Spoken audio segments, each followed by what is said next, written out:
Excuse me, Colin, what are you doing? I'm trying to get to Monster Hunter Rise! What? Well, I figure if we keep going up, we're bound to rise eventually. I'm going to go back to the tent. Ladies, gentlemen, and monsters of all ages, welcome one and all to another escapade based upon the lovely moment we have found ourselves in here. One right beside Fatalis releasing right before Arch-Tempered Velkhana arrives, but arguably far more enticing is the thing that occupies my mind the most these days.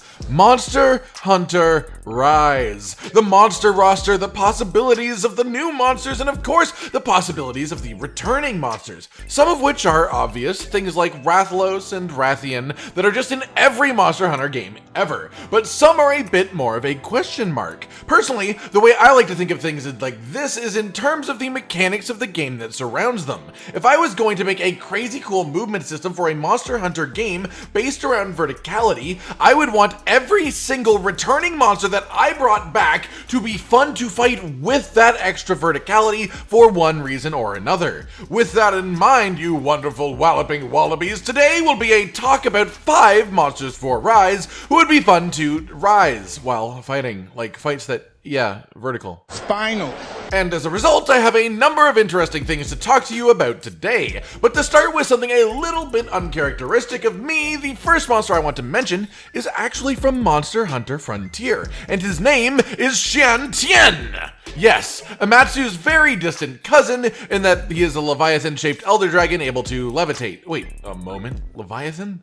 Levitate? Coincidence? I think not! But Shan Tien does have actual wings as a part of his body as well, even though he doesn't actually flap them to fly. No, these are more just part of his body with the largest collection of these jade crystals, which collect air particles, charge them, and then release them in the way that lets him fly. By this, he is able to fly, but not constantly, as it literally requires him to charge the ability to do so. Visually, it's pretty clear he'd be cool to have around, as he is essentially just a jade statue dragon of gorgeousness, but while I have had a go at Frontier monsters in the past for being a little over the top sometimes, I don't think there is any problem in the slightest with having 1 or 2 of those over the top monsters in the game, and Shan Tien, to me, would be a perfectly fitting one for Monster Hunter Rise specifically. As for the fight itself, this is where he gets really interesting in this context. The first big chunk of the fight takes place on an exploration ship, literally in the sky. Yes, an airship. You fight him on the deck, and then he will fly alongside the ship while you fire ballistas at him, or, maybe in this game, rise up to fight him. Okay, look, the Rise puns are too easy, I'm sorry. The Wirebugs could add an interesting section to this, for me, as when you think about it, you could definitely Wirebug into the air to hit the flying monster, then Wirebug back onto the deck, right? It fits our current number of Wirebugs that we're aware of us having, so why couldn't it be possible? I say it can be. Then, after you've angered it enough, this dragon destroys the ship entirely and drops you down to the volcano below, revealing its true form, heating up and actually starting to use the Tenshu element. You see, normally Shan Tien has water, thunder, and fire as separate elements he can attack with, but in this state, some of his attacks are a mix of all 3 at the same time, known as Tenshu.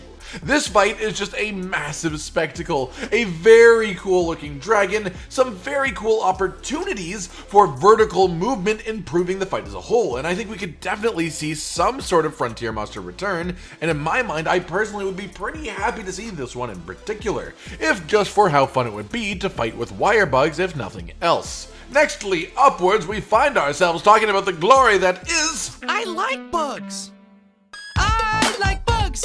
I like bugs! Celtus Queen and her Gorza minion, the Celtus, as they come as a pair. This one right here, this gives me goosebumps to think about. This is one of the original fights in Monster Hunter to make me really understand the variety and uniqueness that some of our monsters have. My first time fighting Celtus Queen is one of those moments that I can remember and I can directly track back and say, this is when my love for the series as a whole grew. It increased at this moment when I first saw this I'll remember it forever, and I can't help but feel like there are very few fights that would benefit more than this one from the addition of verticality. I mean, just think about all the helicopter shenanigans that she does, and in fact about the Celtus itself. Why not have this fight in a way where when Celtus isn't connected to the Queen, he is always flying at the perfect height where you have to do a Wirebug jump attack to hit him if you aren't ranged. Really dig into that dilemma of which creature to hit at which point in time. In fact, I think the Celtus fight itself has a ton to gain from the Wirebug's existence as well, but he is more of just a happy bonus of having Celtus Queen in the game for me. I know this might even be absurd, but I have this picture in my head of this really cool moment that could happen if this fight was in the game. Imagine if, when the Celtus picks up the Celtus Queen and they go all helicopter mode, you could Wirebug on top of the Celtus Queen, like standing on her back beside the Celtus, and then start hitting the Celtus to make him let her go. You son of a bitch, I'm in. And I also have a thing for quirky mid-tier monsters, so maybe that was just, this one with some personal bias slipping in, but I can't help but think no matter what they do with it, this fight would be amazing if it was brought back in Monster Hunter Rise.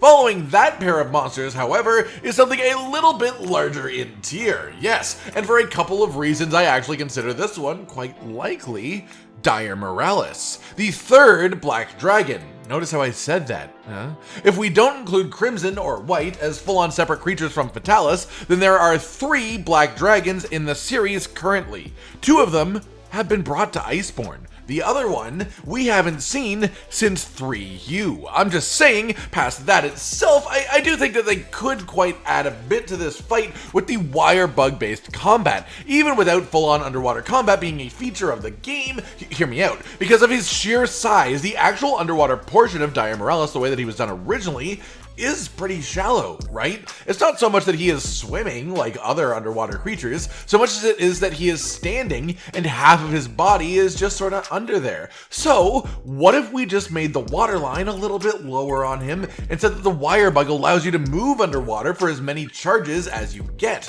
Give the hunter a breath bar and bam! Shallow water combat could be a thing that easily without adding too many extra systems like a full underwater combat system would. But even that, the sheer size of Diregrims makes me want to fight him with a Wirebug. Even if he wasn't in the water, I would still want to fight him. If he was on the shore beside the water, didn't even take a step inside of it, I would want to fight him because of his size and the Wirebug. There is something about really, really big monsters and the idea of climbing them, or even climbing in front of them with a bug to reach their weak spot that just, We need to let him finish the job, otherwise...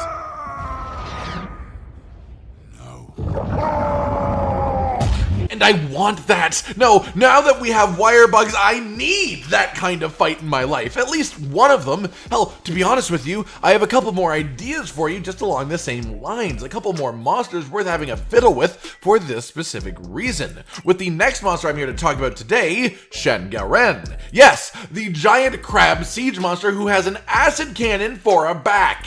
Firstly, crabs are freaking great and we need as many as possible in every Monster Hunter game. But then, think about what he is based off of. The Japanese spider crab. An absolutely terrifying creature if you don't like spiders, but sort of hilarious if you like crabs. I mean, it's like a hard, furless spider that can only move sideways and can't make webs. What about that is actually scary if you give the little guy a chance? Sorry, back on topic. Shen himself would be awesome. I mean, he stands so tall up there, and personally, I would love to slowly climb them legs up to attack the squishy spot under his shell. It just sounds like a fun gameplay experience, especially when this monster is sort of known for completely ignoring the hunter and attacking the hell out of the fort itself. This type of thing is exactly what would give hunters an opportunity and an opening to climb said creature, especially when you could even horizontally swing the Wirebug off of the walls to land perfectly on him from some of the angles that his fight already had. Like, look at the arena he's in. You could Wirebug off of those platforms and be at his head height. I'm just saying,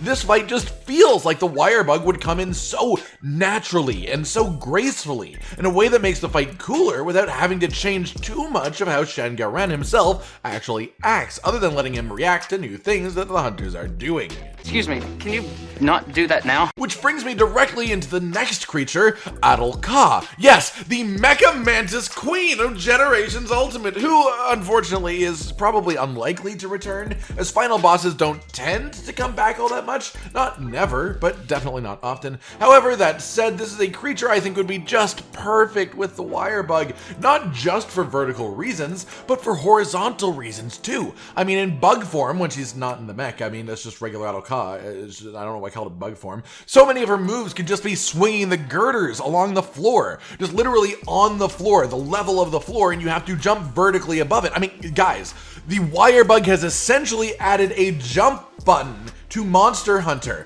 You have to accept that, and you have to accept that monsters will know this and will attack you in different ways to make you use this jump button to dodge. I really can't wait for that. I am so excited, and this creature would be great at that part of it specifically. Not to mention when she goes all full-on mech mode, we could get rid of that super gamey mechanic of flinch the leg, then follow the red arrow path up the leg to hit the egg, and instead just go straight onto the back of the creature using wirebugs in the terrain together. Want to ride a horse? I told you that. And you could even plop her down on a full-on regular map. Have her mech prod along through the zones while you jump off of walls and tear it down bit by bit. That could be really neat in my opinion. Guys, I'm really excited, okay? But you know what would make me even more excited? Surprise, there were actually 6 fights featured in this video, and the 6th one is Dalamadur. Imagine. Okay, so being honest about my personal biases, I love giant snakes in all sort of mythological senses, and have considered one day getting a Dalamadur tattoo specifically, so know that my feelings towards him are quite strong, especially for a monster that I have never fought myself, though his fight is the main reason he is here, as it is for the rest of them, because I have seen his fight, and I do know that as cool as he was, his fight was a little bit static for what it could have been, a little bit like fighting a tower more than fighting a creature itself, and if there is one thing that the Wirebug and our enhanced climbing ability could make interesting, it is the fight that takes place in a broken mountain, climbing from spire to spire to attack different parts of the beast. It just has this potential to turn the most tedious part of that fight into a ton of fun, and if the rest is updated around that idea, I cannot see this not turning into a super engaging experience. Honestly, long story short, aside from Celtus Queen for her own specific reasons, I think I really just want a bunch of big monsters who stay up off the ground a bit. I have this feeling, this gut feeling, that this Monster Hunter game will have the best oversized monster fights of any game in the series so far. The game is just built in a way where those extra large creatures should be way more accessible to hit, and because we will have way more avenues of movement and opportunities to dodge them, they should have way more options to attack us, which is just super exciting to me because I love giant monsters. Alright everyone, I've been Cotton Dinosaur, and this has been 5, but actually 6, or I guess 7 really, returning monsters I think would be fantastic to rise up on in Monster Hunter Rise. Do you like any of my ideas for bringing back these monsters to the game? What monsters would you like to see brought back for similar reasons? Like if you liked the video, subscribe and hit the notification bell for more, and most importantly, ladies and gentlemen, until next time, stay sweet. This is the brand new outro to tell you all the things that you do that we love, so let's start with something simple and say, oh, we love your eyes. When they're watching us play video games, when we make a bunch of jokes that are kinda lame, or when they gaze upon our failures as we try to kill the monsters or report important news about the Kingdom Animalia. Rage, Cotton, and Hollow are all here, talking about the things you want to hear, so if you want to be the first to hear, like and subscribe and the bell and we'll cheer. Some of you are patrons even though we are all the noobs and you're the pros. There's nothing we can do to thank you. No, really, there's nothing we could possibly do. Goodbye.